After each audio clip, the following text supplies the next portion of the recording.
The billionaire-owned Murdoch newspaper, The Times, has been forced to make an urgent correction after falsely accusing Jeremy Corbyn of voting against the Falklands War, a claim made despite the Labour leader not actually becoming an MP until more than an entire year after the issue was voted on in Parliament.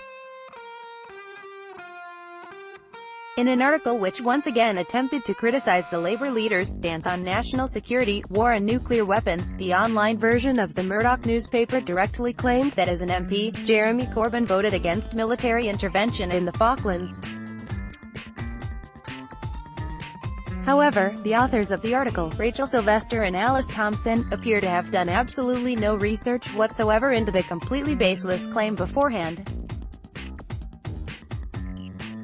In fact, the Falklands War began in April 1982 and ended just 2 months later in June of the same year, whilst Jeremy Corbyn was only first elected to his Islington North constituency almost a year after the war had finished, in June 1983. Despite the gravity of their error, today's Times Corrections and Clarifications page contained a typically understated correction, simply acknowledging that, we wrongly stated in early editions, News, November 6, that as an MP Jeremy Corbyn voted against military intervention in the Falklands. Mr. Corbyn was first elected to Parliament the year after the Falklands War. The correction has also been added to the bottom of the original article.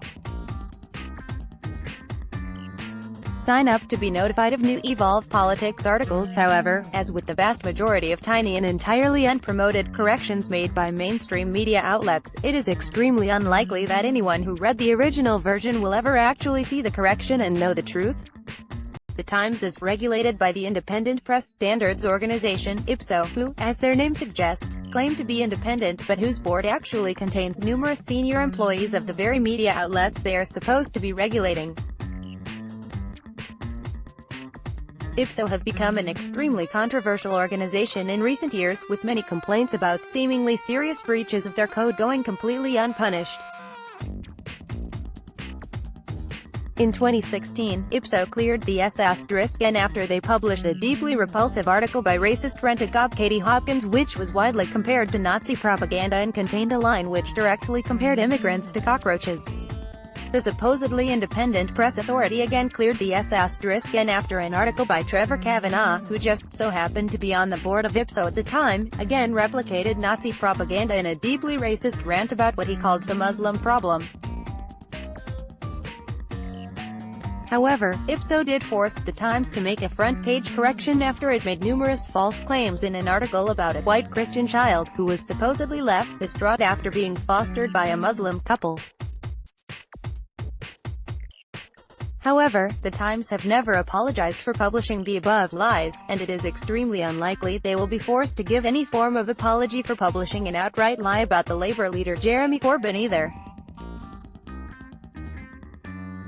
Evolve Politics can only continue publishing our truly independent journalism because of the financial support of our readers. If you value our work, please consider subscribing or donating any amount you can afford. Every penny you contribute goes directly to our writers for their work. Subscribe, donate. Evolve Politics can only continue publishing our truly independent journalism because of the financial support of our readers.